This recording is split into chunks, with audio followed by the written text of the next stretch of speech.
Welcome, everybody. I'm so excited about today's episode because we have a very special guest with us. This is Marci Hopkins from the morning show called Wake Up with Marci, and she's going to share with us about her own personal recovery journey. Welcome. We're so glad you're here, Marci. Thank you, Amber. Thank you for having me. It's so great to be here. I love that you're willing to be so vulnerable and share these things because it helps so many. And I know these things are hard to talk about. Putting yourself out there is not easy. So we really appreciate it. You got it. It was hard in the beginning, but now I do it with purpose, and so I know that it helps to be open, and it helps us ourselves through our own healing to be honest and open with our stories. Well, we certainly appreciate it. Thank you. Can you tell us a little bit about the beginning of your story? Mm. When I was young, or when I'm starting, yeah. I mean, we don't have to hear every single thing, but I do think it's helpful to hear about someone's history, like when they're young, because it helps us to understand when we have the Yeah. context. Yeah. Yeah. So my mother had me very young. She was 19, just a baby herself. And I was an accident. And so my grandparents were involved a lot in helping to raise me. But my mother, she was not married, and she was dating, and she had certain men in her life. And so the first trauma that I experienced was when I was 6 years old. I got into a little mischief, and her boyfriend beat me, and I had to make a life decision. Would I, at 6 years old, was I going to live with my grandparents or live with my mother? Wow. And I know. And I chose to live with my grandparents because I did not feel safe with my mother. But that's when not only did that trauma happen, right, with the physical abuse in that moment, but then what happened was my mom didn't fight for me, and she didn't leave him. So then there was the abandonment component that was introduced. It's like a double trauma. Yeah. Yeah, Yeah. wow. Yeah. Yeah. And my father wasn't around. And so I had abandonment from that. Now, I was grateful to be raised with my grandparents. My grandmother was wonderful. My grandfather had a very bad temper. So there's a lot of trauma in that. Um, but still grateful to have been there during that time. And then my mother remarried when I was 12 years old. And I was so grateful for this because I thought, here's our answer, right? Our knight in shining armor. He's going to Mhm. be amazing to my mother, amazing to me. I'm going to have a dad. I'm going to have my mom back. And at their wedding, I should say, at their wedding, which was at my grandmother's home, my grandparents, I was 12. It was the first time I got drunk. So I had the Wow, okay. champagne. Yeah, Mhm. champagne at the party. But it wasn't like anything was abnormal about that, because my mother would if I had a stomach ache, I remember like 8, 9 years old, I had a stomach ache, and she was encouraging me to drink some of her margarita, so that would help me to go to the bathroom. So it just Mhm. kind of became the norm. And I remember there were no repercussions for me drinking at 12 during this time. It's like, oh, she just participated in the celebration. So then life was good. I moved in with my mom and my stepdad, and about 6 months in, and it's funny now looking back, I can see the grooming process. But about 6 months in, sexual abuse began. Wow. Yeah. And so my stepdad had taken me to a movie and tried to touch me. And then it was like he tried to buy me, and, please don't tell. It'll never happen again, this and that. And you want to believe that's true, right? Mhm. You want to believe that's true. And now I had a secret, and now from my mom, and I didn't know how to handle that. I was 12 years Right. old. And you really wanted this new family situation to Yeah, work because this is what you always wanted. Yeah. exactly. Exactly. But the abuse continued. I knew that it was happening while I was sleeping, especially. I mean, listen to your intuition, because and I Mhm. knew that there was stuff that wasn't right. And then um, when we went on a trip, he tried to look at me under the window, and it was just very bizarre things. And then my mother and I ended up getting in a huge fight. This was in Hong Kong, and I'll never forget. We were walking over the water and these waterways, and we're yelling and screaming, and she goes to like strangle me in this anger that she was. Wow. Yeah, I know. And I screamed out, "I can't believe you're doing this and protecting a man that is abusing your daughter." Wow. And it stopped her in her tracks. And I'm sure she's trying to process all of this. And ultimately, at the end of the day, because I told her that I really believed he was doing things to me in my sleep, she said, "Well, for right now, just wear more clothes when you go to bed." Are you And that was, serious? yeah, that was the answer. And so then we go back home, and I did that. I did. I was trying to do whatever I could to protect Mhm. myself. But all the while, I was failing in school. I had no motivation. I'd lost who Marcy was. I lived in like this fear survival type mode. I even had a pact with a girlfriend of mine. I mean, we were going to commit suicide together. I mean, it Wow, was, you were really, really struggling. yeah, it was bad. Heartbreaking. It was bad. And then I woke up in the middle of the night, and he was over me with his hand between my legs. And that confirmed what I knew, that he was doing things to me in the middle of the night. Mhm. The next day, I told my mom because she could tell something was very wrong with me. And she called a hotline, and she confronted him, and he ended up saying I wanted it, that I knew that it was happening, like all these things. What? I think Oh I my might have been 13 at this time. And it was devastating. And I don't know really now, and I like to talk about now going back a little bit, because she was just such a weak person. I think that she was so afraid because she didn't think she knew how to do anything on her own, right? Mhm. And maybe she thought if she went back to her parents, my grandparents, after I just left the house a year and a half before that, maybe they would cut her out. I don't know. I don't know the reasoning. I can't understand it really.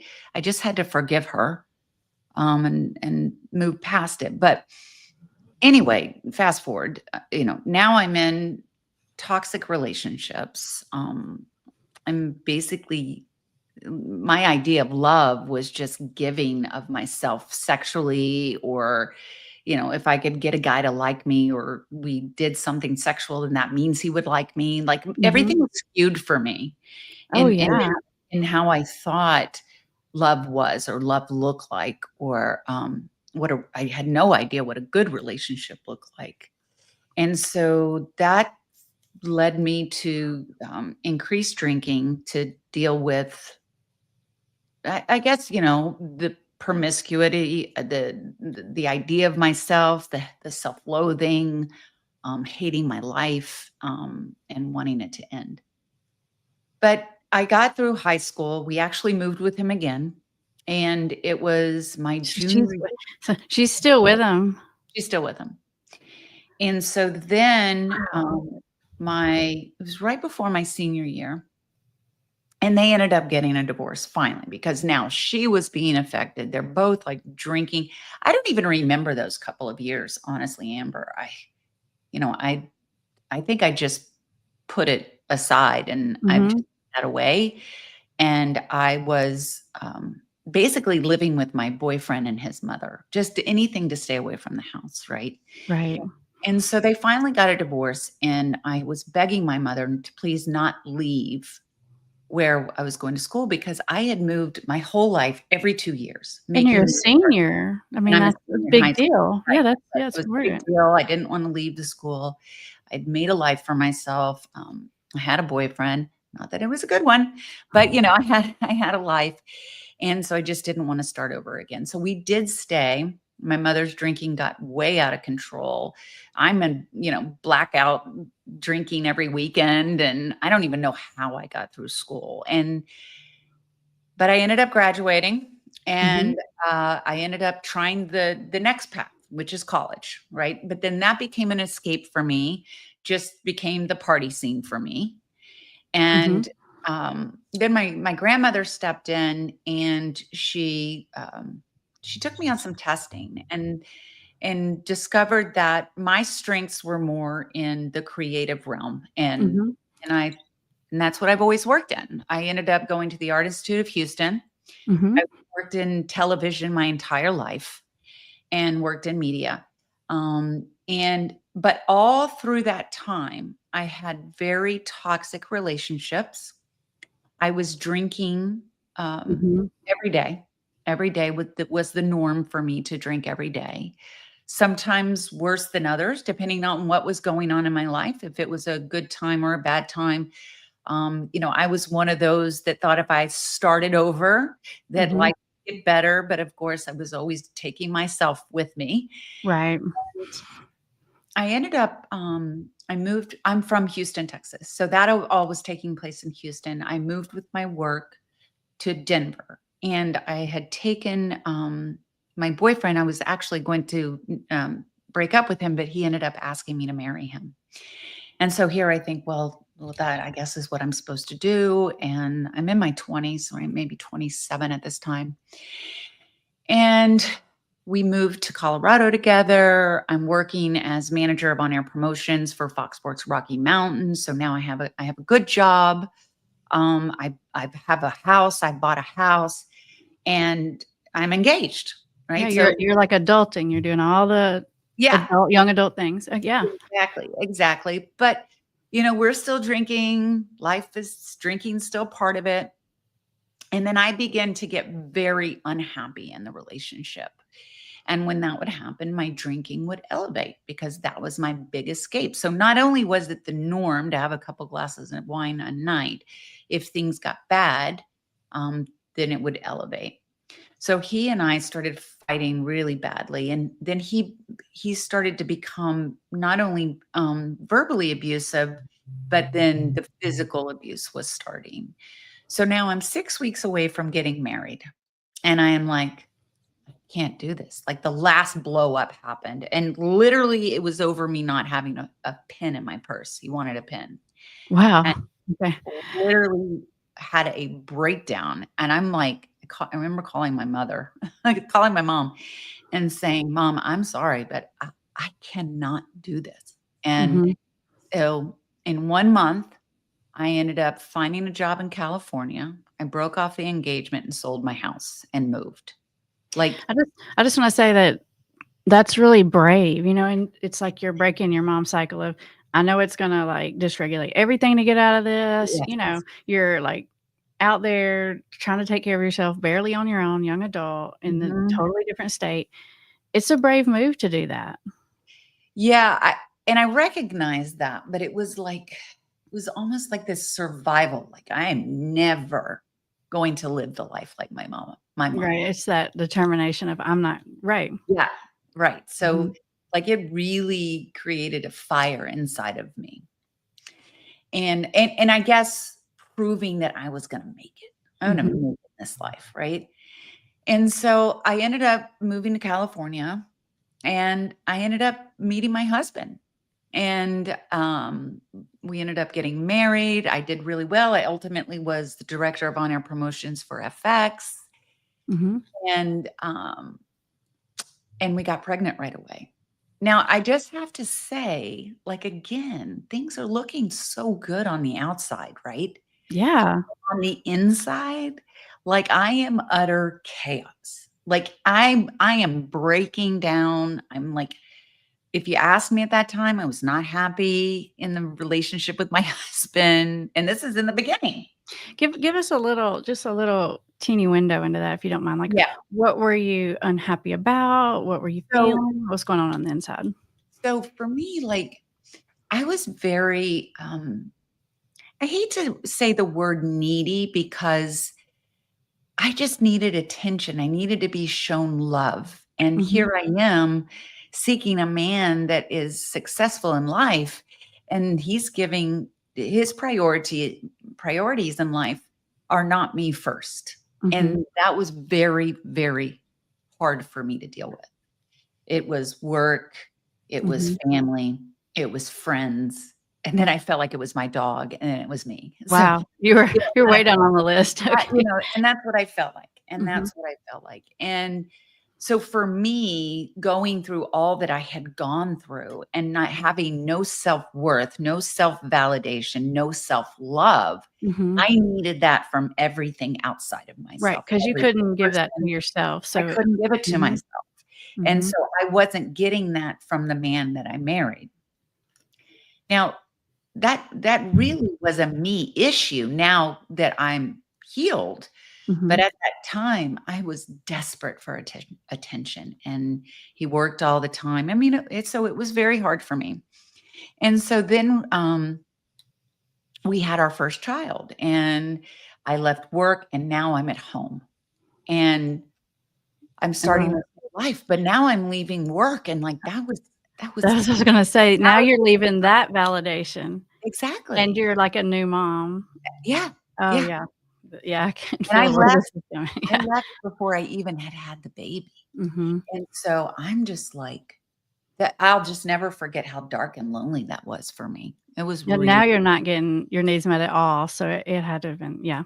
yeah, and I wasn't drinking my wine every night because 'cause I'm pregnant, so I Oh, had to yeah, 'cause feel you're pregnant. That's right. yeah, You're so I really out there. yeah, I had to feel my feelings. So I will say I did not drink when I was pregnant, but, and so, we had our son, and I was just trying to make it through, trying to make a new life for myself, and actually I was. It was, it was looking good, but after I had my child, then the drinking started back, Mhm.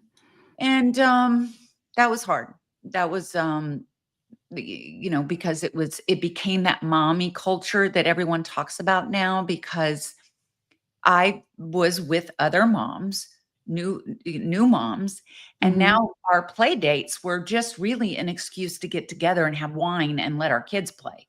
Right, it's just sort of Or mommy wine yeah, groups, right, yeah. so, like, that Mhm. kinda became our time along with being there with our kids and our self-care, which in reality is not self-care, right? It's almost just another bonding and being with others is so important. I'm not saying that, But it was like but a little break to it have some it adult interaction and with exactly, people who understood what your daily life is like. Yeah. exactly, which is so important, but Mhm. I guess also you don't wanna sit there and, like, drink and have the woe is me kinda thing going on either. Yeah. So, we ended up, we were there for about 2 years in California with our son, and we ended up moving to New Jersey. And my husband had a job opportunity.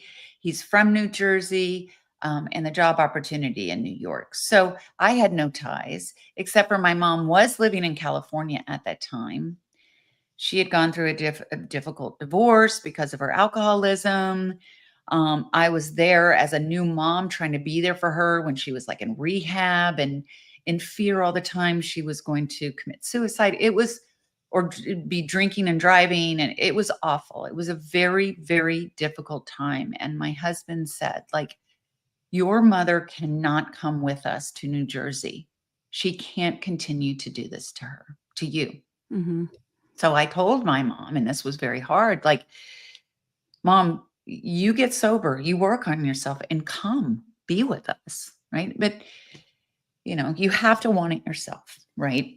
And so, and in retrospect, I feel terrible for her and what she went through and her addiction. And um it just there's a lot of guilt and shame there for me too, because you want to save Mhm. your mom. I mean, no matter what she did to me, I loved her so much. I just did. I loved her, and I just hoped for a good relationship. So we moved to New Jersey, and I ended up getting pregnant right away. Now I have my two children. I'm trying to create a life there. I'm involved in the schools. Like, things are going well, but I always had that fire inside of me, like, I needed to do something more. I don't know if it's because I worked all my life or what it was, but I needed something in addition to the children and while they're at school, and find something for myself. Sure, yeah. So I made this big decision, to go after a lifelong dream to get in front of the camera. 'Cause you'd been And behind the scenes and Right. okay. So I'd Mhm, worked on the network side and all of that, but now, like, there were some things that were kind of happening in my life, and it just re-sparked that inside of me. Like, I want to do this. I want to get in front of the camera. It's something I've always wanted. So I started down this career path, and people were coming into my life to help me along with this. And um, I got agents. And so everything was happening for me. But what mhm, happened is when I started going for the auditions, and it just became this huge, like, reflection of how little self confidence I had in myself, and feeling judged all the time because now you're mhm. going in and auditioning, and, like, imagine trying to get a job. Every time you go And in, you're trying to get the job, and you are being judged. right? You're Yeah, standing in front of the panel of judges. Yeah, yeah, it's not even imaginary. Yeah. yeah. Yeah. So, I mean, they always said, like, you have to go into the audition and walk out and just put it behind you, but I couldn't do that. I mean, it was kind of like, maybe you didn't have the right look, this and that. There are reasons why you're not chosen. Mhm, Um, And I couldn't go for the schooling because when I do something, I go all in. mhm, And so I couldn't get the schooling. I couldn't figure out how to get the care for my kids because I always wanted to be there for my kids. The struggle was I never wanted my kids to feel abandonment. I mhm, wanted to be there for them. But then I wanted this other thing, but I couldn't put into it what I wanted to. My husband wasn't around because he was working all the time. And so it was just like utter, like, chaos, and, like, it just like the storm that was mhm. constantly Pulled brewing. in so many directions. Yeah. Exactly, exactly. And so what did I turn to? I turned to my wine, Mhm, and that became my liquid courage. So now I started, having some wine before I went into the audition room. Or maybe after I did an audition, I'd go and treat myself to some lunch and a couple glasses of wine, or, it mhm. just now it started accelerating. Right. And you know what I mean? It's like that slippery slope was starting to happen. Mhm, And it was just I just lived in such a place of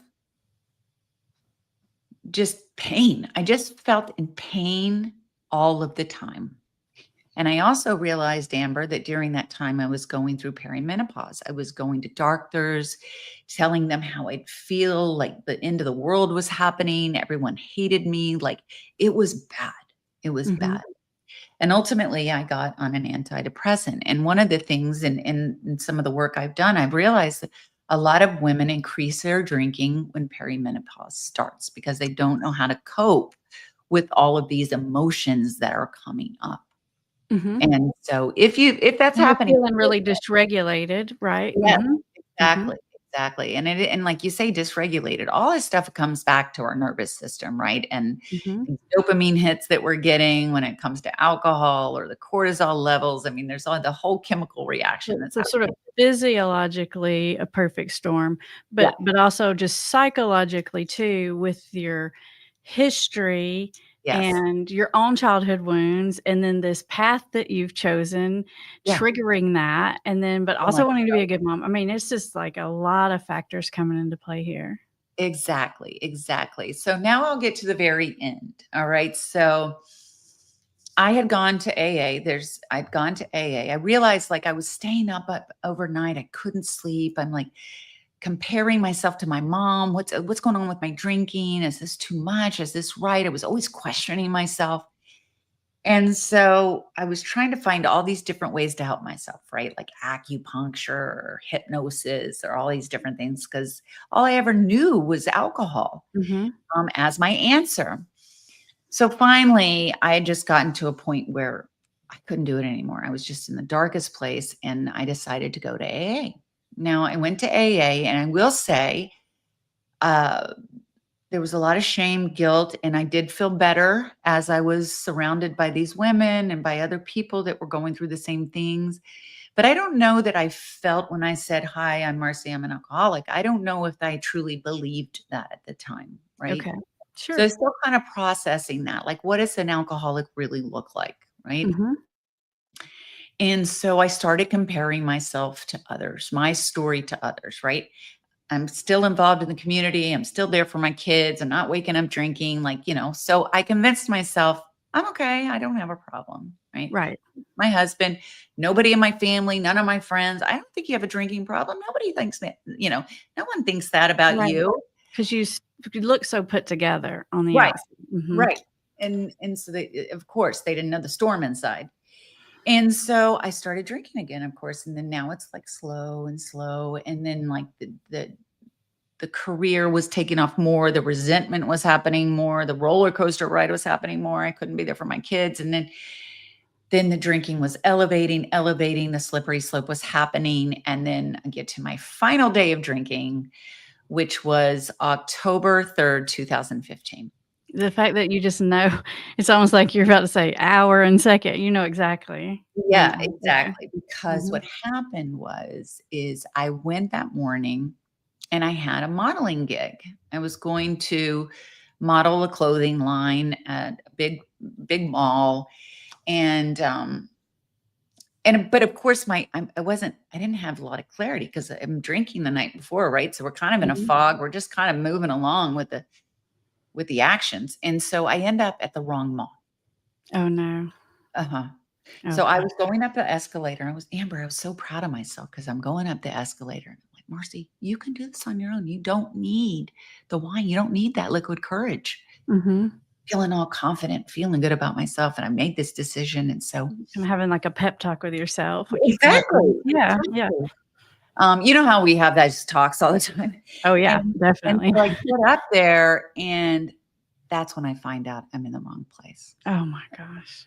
And now we find out where it is, and I have to make the call time before the show. I jump in my car, Amber, and I am like a bat out of hell. I am like the frenzy, right? The Oh, frenzy. You can only panic, imagine. just yeah. And what did I do? Grabbed my water bottle filled with wine. Mhm, mhm. Now I'm chugging that and driving as fast as I can trying to get there. I Wow. mean, like, just the insanity of it, like, it's just insane. So I get there, I do the show, and I think I do a great job, Amber, but the funny thing is I never got called back again. But here, I think it went well, and, went out afterwards with my girlfriend, and we continued drinking. Well, ends up I got a DUI.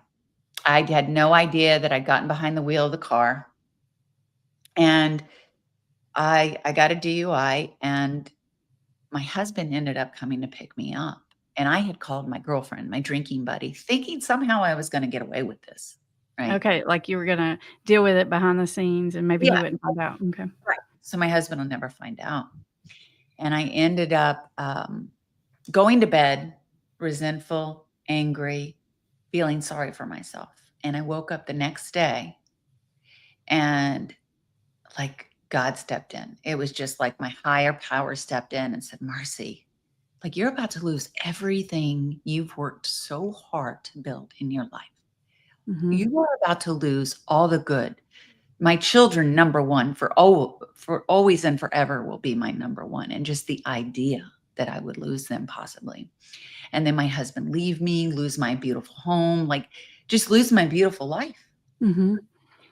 And I went downstairs, Amber, and I sat down with my husband, and I had admitted to myself that I was an alcoholic, which there was an ease in that to really face it, right? To Mhm. finally face that. And then I sat down with him and I said to him that I need help and that I'm an alcoholic. And he ended up embracing me. Wow. And when he did that, it was like the weight of the world came off my shoulders. I didn't have to lie anymore. I didn't Mhm. have to try to keep it all together anymore. And I was so ready to start my healing journey and stop drinking, and I was willing to do whatever it took in that moment. Wow, that's a real moment of clarity. I mean, that's a spiritual experience, just this whole, Mhm. like, morning. Yeah. Can you I hate to have you back up because this is such a good part of the That's story, okay. but That's I okay. am curious, when your husband came to pick you up from the Yeah. DUI and he brought you home and you said and when you went to bed, you were resentful. Can you share with us some about that? And the reason I ask you this, Marcy, is because so many of the people that follow this channel are Yeah. family members, and they don't understand how they're always in the bad guy role when they're trying to help, and what is really Yeah. going on. Can you share with us some about that? Yeah. Well, because I was on that side too, right? With my mom being an alcoholic and now my husband's having to deal with me. Mhm. Um, for him, you're asking from his perspective? No, from you, like, what were you thinking? Why were you resentful? That Oh, kind of thing. okay. Why was I resentful? Because if my husband was around more, if he were there for me more, I Mhm. wouldn't be in this predicament. It's like the bad guy. He's the bad guy. Right, It's because his I'm the fault. victim. Right. I'm always the victim, Right. right? I mean, I can't take responsibility for that, like when I'm playing victim. Mhm. And so I had to let go of that victimhood, and And that's a hard it's thing to do. it's a way that we deal with our own shame and defensiveness. I'm sure you Mhm. felt horrible about what had happened Horrible, that day, and horrible. it's so hard to be in that space. People don't realize that that shift in thinking is almost a way of self-medicating itself, Yes. is to kinda make ourselves feel better about something we feel horrible about, and so Yeah. we find a reason, we find Mhm. an external thing to put it on. And Always, always. Mhm, Because one of the hardest things for anyone to do is look at themselves and see their role in it, what mhm, they have done wrong. But the reality is the only thing we can change is ourselves. The only thing and creating a change in our outcomes of anything is by mhm. changing in our inner perspective and the inner work and recognizing our own flaws. W When you had that heart shift the Mm, next morning, yeah. was that was that something that had happened to you before? Did you have moments like that? Maybe not to this extent or about this, or did that feel like it just came out of nowhere? I think that was the first time.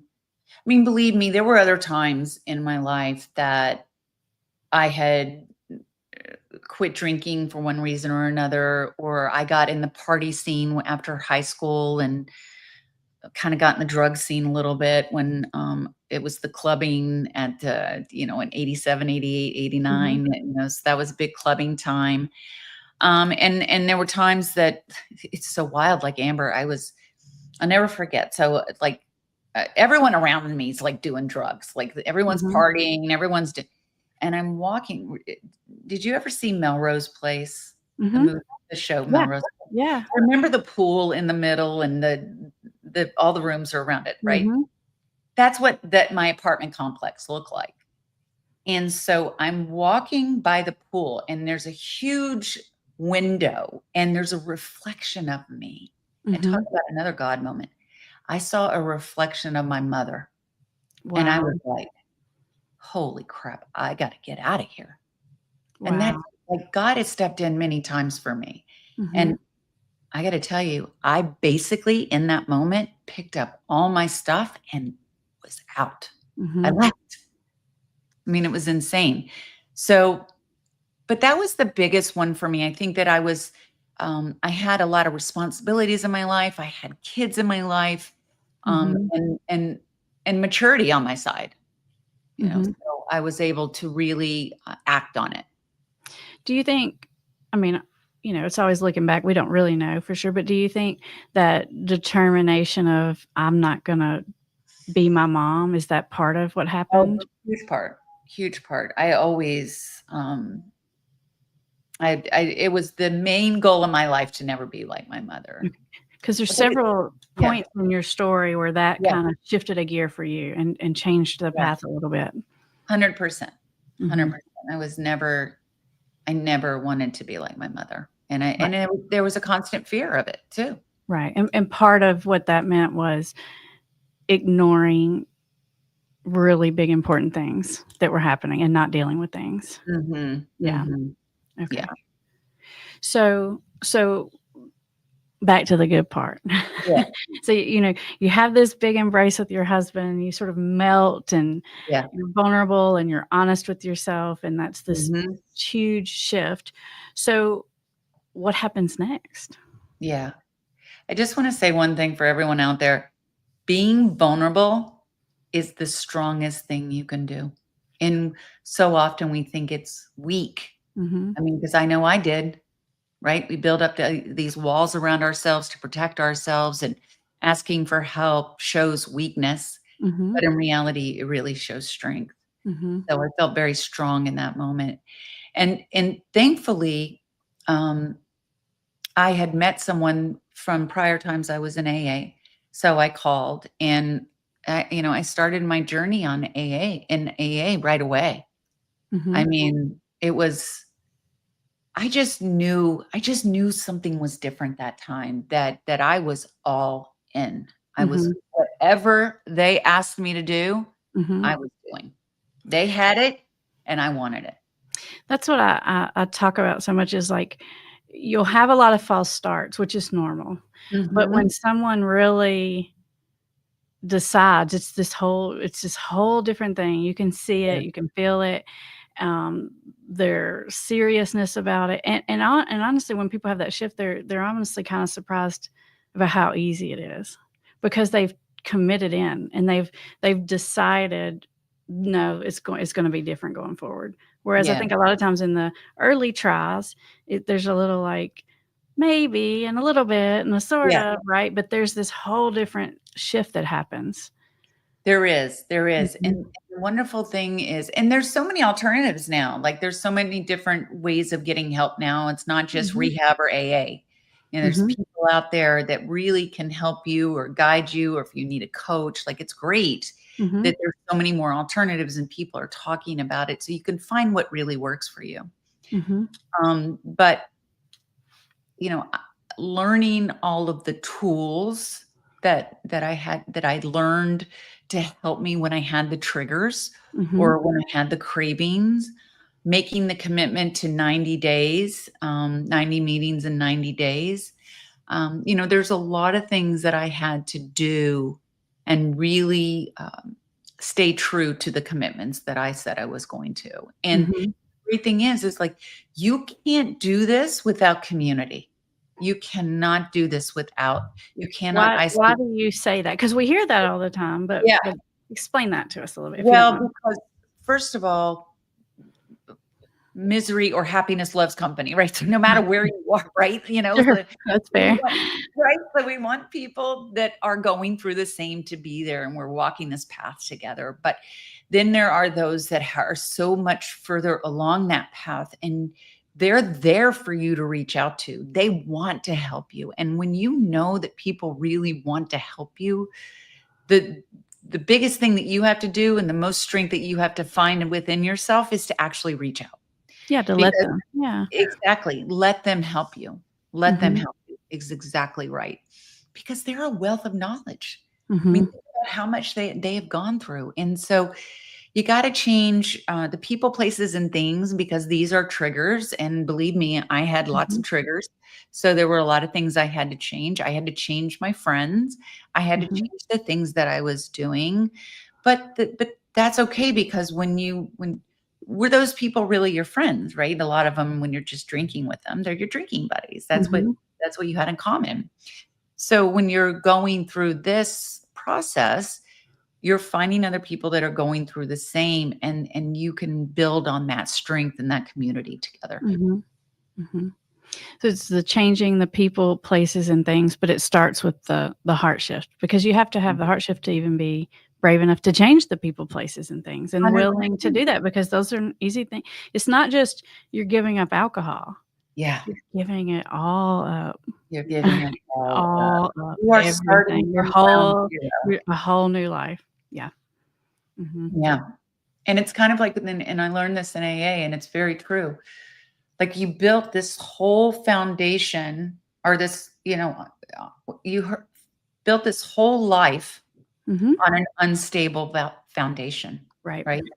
So I think of it at that time like everything came crumbling down, Mhm. and I had to start at ground zero and begin to rebuild and create a strong foundation, Right. and that's what I have done, and it's been magical. That's a pretty scary prospect, right? Yeah. To have to start over like that. It is, but if you think about what you've built, not that you're giving up everything. Like I didn't give up my husband, I didn't give up my family, my home, that kind of thing. But Mhm. I had to give up my old way of coping, of navigating life, the self-talk, the self-loathing. I mean, I had to change all of that. Mhm. And I had to learn ways of sitting quietly with myself and shifting my guidance. So for me, my higher power, God, was my guidance instead of everyone else that I was trying to please. Mhm. Does that make sense? So It there's makes just a perfect sense, yeah. so I'm not saying like, right, like we have to change all of those ancillary things or those things. It's more of the foundation of what's inside of you is Right, what I mean. Mhm. right. Was there anybody in your journey before you got sober that was particularly helpful? Maybe planted seeds or something? And was there anybody particularly helpful after you had that heart shift? Well, like I said, I mean, I had gone to 12-step program a year prior, Mhm. and I met Mhm. some lovely Mhm. women. And one in particular, this woman, Debbie, I knew that I could when I had that relapse and then now my rock bottom, I knew that I could reach out to her. I felt strongly about that. So, you know, Debbie and I don't talk still today, but in that moment she was an angel for me. What was it about Debbie that made you pick her to reach out to? I guess because she was just the most open and solid person that I had met in the program Mhm. and that I knew truly cared for Mhm. my outcome. Okay, so you felt safe. Mhm. Mhm, okay. And Mhm. I love that because you had done AA before, even Yeah. if it hadn't worked perfectly for you before, you when you got ready, you jumped back in with both feet, and because you had done it before, you felt comfortable, you knew what the deal was, and you could just sort of, like, jump to it. Yeah. Yeah. And nowadays, I mean, since COVID, I mean, they have the virtual meetings and Mhm, you can try these things out virtually before you actually jump all in and see if it's even mhm. something that would work for you. Right, and that's even less intimidating. It is less intimidating, but Mhm. I would say that you get the most out of being present and sharing. Right. Mhm. I completely agree with you, Marcy, and I Yeah. think that, like, um, if someone's never been to a 12-step meeting, I try to sort of tell them how it works because it's a little discombobulating because there's, like, procedures, not really, but there's and so if you wanted to just see how it works so you knew what to expect when you walked in, an online meeting might be a good way to just get a Yeah. feel for, okay, what's gonna happen and where do I I go and agree. who says what and Yeah. and all that kinda stuff, Yeah. yeah. Do you have, a few minutes to take a couple of questions? Sure. Sure. Okay. 100%. Yeah. Alright. So Bree's behind the scenes back there, and she's gonna find us some questions. Okay.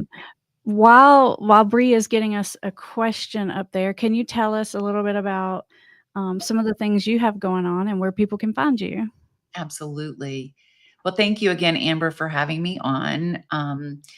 I will just say I used to live a life not knowing what I was going to do when I woke up in the morning, except for take care of my kids and try to figure out my day. But today, I've had a TV show for 7 years. I became a TV host, so that even though getting in front of the camera was my demise, it actually helped me later on in life after one of those seeds had been planted for me to actually go after, Mhm. um, starting this talk show of empowerment and inspiration to share stories of hope. And I did just recently retire that show, and now I've started a podcast, Wake Up with Marci. I'm the author of Chaos to Clarity: Seeing the Signs and Breaking the Cycles, which I'm just so grateful. I've recently won the International Impact Award, Wow. yeah, That's big, for wow. my book in self help, memoir, and recovery. So I'm very grateful for that. And I'm also now a motivational speaker to help others. And I've created an incredible program to help others to move from their chaos to clarity, right? Especially moms that are struggling out there. So just really to find me anywhere, Wake Up with Marcy. Mhm. And I'm on Spotify and iHeart and all the platforms. And Mhm. I too have started putting my shows up on YouTube. That's exciting, and Yeah, we will link to your book below so people can check that out if they want to. fabulous. It's pretty Alright, amazing. Bree, do you have us a question? Alright, here we go. Dale says, "My 15-year-old daughter is blaming me for not leaving my alcoholic wife. We Mhm. are trying to work things out." Um, But hold my on, there's daughter's given up hope. yeah, Yeah, there was something in my way. Yeah, but my daughter's gonna help. How do I help her without, her feeling abandoned by me? yeah, Or not feeling abandoned by me is what he's saying, yeah. This is a great question for Marcy because you've been yeah, a little bit in this situation. yeah. And well, now I have so many questions. I wish I could talk to Dale. Like, is she still drinking? Where are they at in that relationship? And is she wanting you to leave because she's not being a good mother to her? I guess what I would say first and foremost, being that she's 16, you can Mhm, be very open with her and allow her to be very open to her feelings. Allow her to share her feelings. You share your feelings, why you want to make it work, what you foresee it uh, to be in the future. And maybe she could get help, or maybe there could be some family therapy.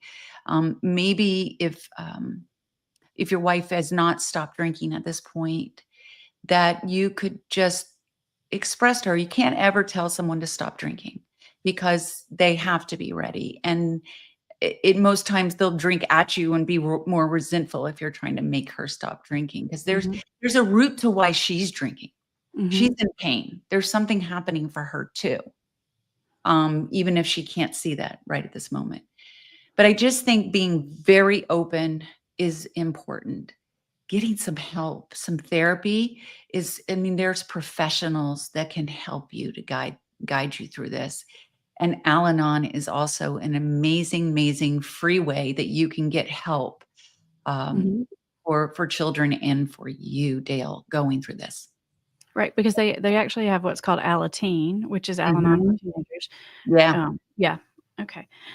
It's a hard situation to be in, Dale, and Yeah. I think Marcy's given you some really good advice, and what she said about being really open, I think invalidating her feelings and, maybe even ask, in what ways is it affecting her, and are there things you can do to help, um, make that better? Are there ways to run interference? Are there ways that she doesn't feel Yeah. looked out for or something like that? Yeah. Yeah. Really validating her feelings. Mhm. Mhm. Bree, do we have another one? Okay. Oh, we have a question. Did you ever relapse? Well, I will tell you, I did go in 2014 to AA, and I did decide to start drinking again. And it was the worst decision I ever made because that year was the year that everything spiraled in my life. And I just got to a terrible place with my drinking and ultimately got the DUI. And that is when I made the true shift in decision to not drink anymore. And I have Mhm. not almost 10 years later here, Right. day by day, right? Up to this point, I have not had a relapse. Yeah, since you had that sort of moment with your husband that next Mhm. morning. But Yeah. before that, you had had some sobriety time and had went back. So I you're not had the talking about 3 after months that. and I Right, went back. okay, Mhm. okay. Let's see. Here's a question. Is it possible to get out of the bad guy role after 21 years of being in it? If so, how do we do it, and how long does it take?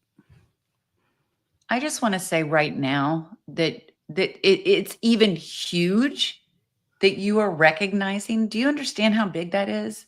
That you're looking at yourself. You are understanding that this is what you have done and this is what you, have portrayed in your life, and you Mhm, wanna make a change. That is huge that you can look at yourself and wanna make a change. Now, as far as how do you do it? There are many, many steps. And Shy, I'd love to talk to you. I mean, if you want to reach out to me at wakeupwithmarcy@gmail.com and let's talk about it because I have many steps, many ways that I have gotten through it. And it has truly helped me to change the person that I was. And I wasn't such a great person myself. Okay. And I had to forgive myself for that and to Mhm. get past the shame of all the bad decisions that I had made, the people that I had hurt. But you can, but you can. Mhm. And how long does it take? I mean, it's not going to change overnight. I mean, you just think about how long have you considered yourself the bad guy, right? Mhm. And there are reasons why you took on that persona and then you acted on it and you played that role. So you absolutely can create this change and you're 21 years old. You have the rest of your life in front of you. So you start making these changes now. This is going to be a, a beautiful start to a new future and a Mhm. lifelong uh, life of beauty and Right. what you want out of life. Just Mhm. the humility and the willingness to look inward at yourself is impressive. Yeah, that's Mhm. huge. Huge, Shy. Yeah. Here we go. At 63, I've been over 2 months sober after 5 detoxes in 3 years. Mhm. Going into a residential rehab for 3 to 6 months in just over a week. You never fail if you keep trying. That's right. Yeah, Silvo, Mhm. like, just keep showing up, keep doing it. Every day is a new day, and sometimes it takes longer Right. for it to stick for you. And I love what you said. You haven't failed if you keep trying. That's right, 'cause you're still in the game. The game's not over. I like to say if you're still alive, you're still in the game. And Yeah. Silvo, I just wanna say one thing, and I don't know if this is something that you have done for yourself, but it was huge for me. It was huge for me. Really turning things over, this, finding a higher power for yourself and knowing that you don't have to do this on your own. And then just shifting how you think about things in life and looking at life through a different lens and a more grateful lens and giving yourself forgiveness. And it sounds like you are at a place where you can forgive yourself because you keep moving forward, you Mhm. keep trying, and that's all you can do is just show up, keep showing up. So bravo to you. Yeah, absolutely. I agree with everything Marcy said. We are running out of time for today. I just wanna say thank you so much, Marcy, for being here. Your story is inspiring. I had chill bumps, Yeah. especially with the kitchen sink. Um, and you guys don't forget to find Marcy on her new podcast, and I will link her book below. Thank you, everybody who showed up live and who's watching the playback, and I'll see you guys next Thursday. Bye, everyone. Bye.